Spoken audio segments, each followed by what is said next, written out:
Hindenburg report आने के बाद अडानी ग्रुप मुसीबत में दिख रहा है। अडानी ग्रुप के शेयरों में भारी गिरावट आई। गौतम अडानी अरबपतियों की लिस्ट में 3 नंबर से लुढ़ककर 29वें नंबर तक पहुंच गए हैं। कंपनी के हाथ से एक के बाद एक डील फिसल रही है। अडानी की पावर कंपनी के साथ 4 डील लाइनअप थी और चारों ही कैंसिल हो गई।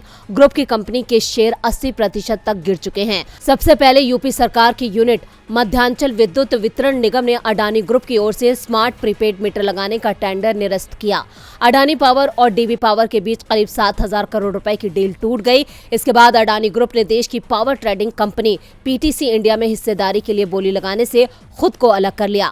सीके बिरला ग्रुप की कंपनी ओरिएंट सीमेंट ने अडानी पावर महाराष्ट्र के साथ डील खत्म कर दी है। अडानी ग्रुप के कहने के बाद ही इस डील को कैंसिल किया गया है। एक के बाद एक डील कैंसिल हो रही है तो अडानी ग्रुप में निवेश करने वाले लोग भी चिंता में दिख रहे हैं।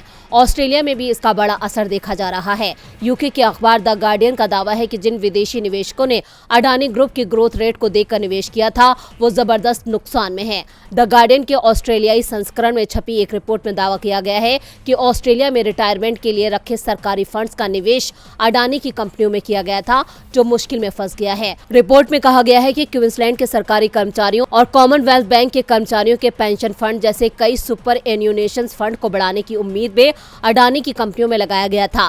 रिपोर्ट के अनुसार देश का 243 अरब डॉलर का फ्यूचर फंड का बड़ा पैसा अडानी की 2 कंपनियों में लगा है और इनकी कीमत अब मूलधन से भी कम हो गई है। बिजनेस स्टैंडर्ड में छपी एक रिपोर्ट के अनुसार इस साल की शुरुआत में अडानी की कंपनियों का कुल बाजार मूल्य करीब 20 ट्रिलियन था जो अब घटकर 7.6 ट्रिलियन रह गया है। डीबी लाइव की रिपोर्ट।